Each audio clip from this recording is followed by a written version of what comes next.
Okay, let's continue our talk on adding real numbers. Here we're going to focus on decimals and fractions, okay? Adding and subtracting decimals, it's not really a big deal. So here we're going to focus on adding with different signs. Fractions, we do have to remember a bit more about common denominators and such, but you do need to know how to add fractions and decimals when you're dealing with signs, okay?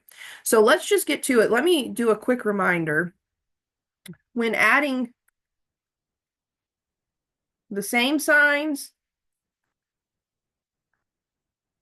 we add and keep the common sign.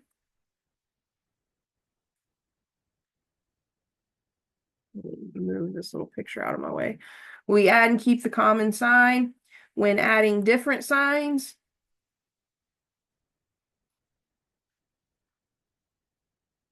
remember we subtract and keep the larger sign. Now, I'm getting a little informal with these definitions. Technically, you add the absolute values and keep the common sign. And then when you're adding different signs, you subtract the absolute values and keep the sign of the larger absolute value. But I kind of approach it, a little more, a little differently when I do it in practice. So we subtract and keep the larger sign. Again, very informal. Remember, we're talking absolute values here. Okay, so let's talk about part A. So example 4 says find each sum, so we just want to add, okay? And when we look at part A, we're adding two numbers that have different signs. So that means we want to subtract the absolute value. So the absolute value of negative 14.29 is just 14.29. And then the absolute value of 56.1 is 56.1. So we want to subtract those. So we want to start with the larger absolute value, which is 56.1. All right, we need to subtract 14.29, and this may be something you forgot about adding and subtracting decimals. When you add and subtract decimals, you want the decimals to line up vertically, okay? And then we want to make sure the numbers have the same number of decimal places. So after the 1 in 56.1, I'm going to put a 0. Okay, it doesn't change the value 56.1, it just gives me a number to work with. Now I start to subtract. I cannot take 9 from 0, so I borrow. The 1 becomes a 0, the 0 becomes a 10. 10 minus 9 is 1. I cannot take 2 from 0, so again I borrow. 6 becomes 5, 1 becomes 10. 10 minus 2 is 8. We're now at the decimal point, so with adding and subtracting, you line up the decimal points vertically, and then you bring the decimal down into your answer. 5 minus 4 is 1, and 5 minus 1 is 4. So our answer is going to be 41.81. But is it going to be positive or is it going to be negative? This is where you go back to keep the sign of the larger absolute value. I just think of it, do I have more or less of the positive or the negative? So I have 14.29 negatives, but I have 56.1 positives. I have way more positives than negatives. So that means my final answer is going to be positive 41.81. All right.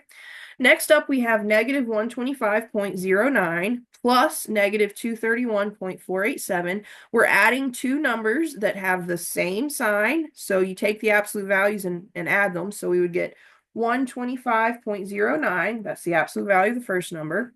We would add to it 231.487. That's the absolute value of the second number.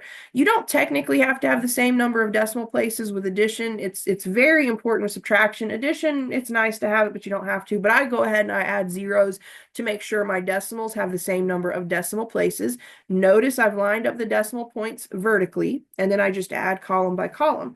So 0 plus 7 is 7. 9 plus 8 is 17. I keep the 7. I carry the 1. 4 plus 0 plus the 1 I carried is 5. I drop down my decimal point. 5 plus 1 is 6. 2 plus 3 is 5. 1 plus 2 is 3. And then the question is this going to be positive or negative 356.57? Since both numbers were negative, the final result is also negative. So I get 356, negative 356.577.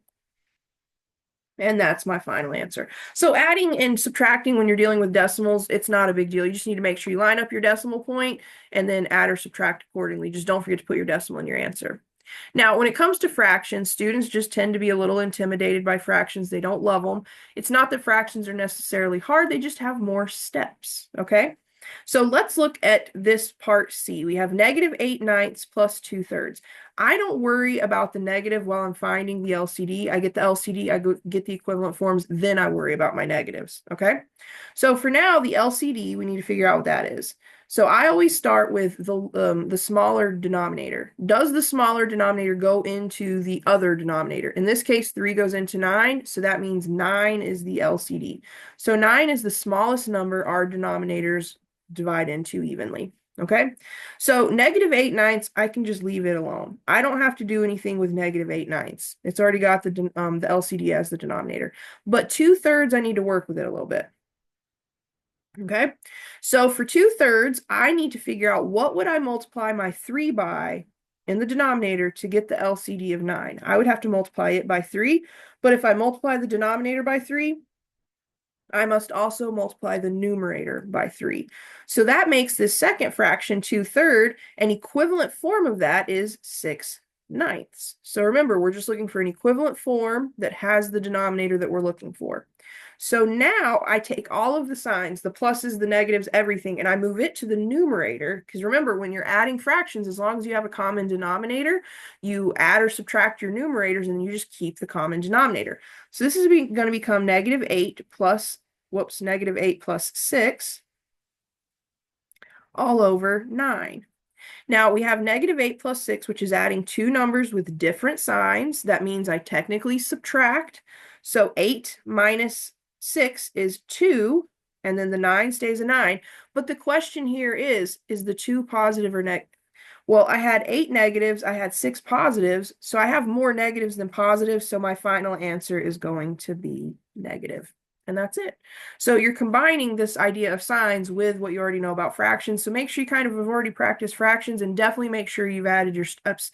You've practiced your steps for adding, because once we move into another worksheet where we talk about subtraction, you need to be really good at the adding. Okay. So now let's look at this next example. We have 7/12. -7/12 plus -5/8. We need to find an LCD. So you can do this formally. In a previous video, I showed you different ways to find an LCD. For me, sometimes I just kind of think it through logically. So I always start with a smaller denominator. Does 8 go into 12? No. Okay.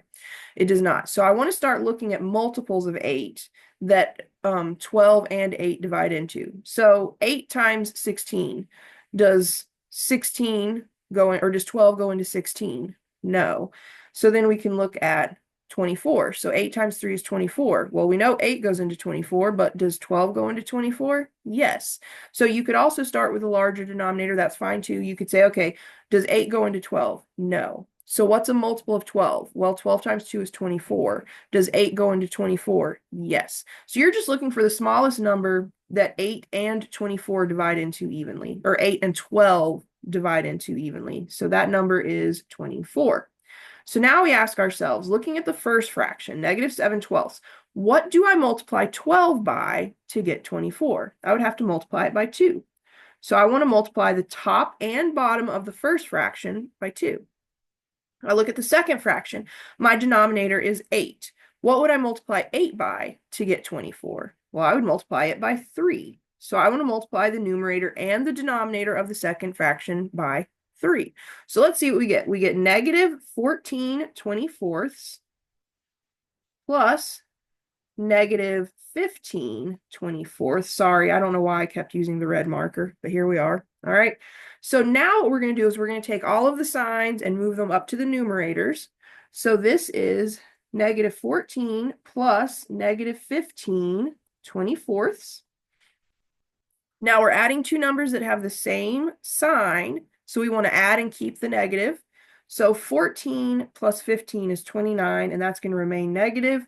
So we get -29/24. And this is perfectly acceptable. We started with fractions. It is completely acceptable to end with a fraction. Sometimes books or questions will ask you to rewrite this as a mixed number. If you did that, you would get negative.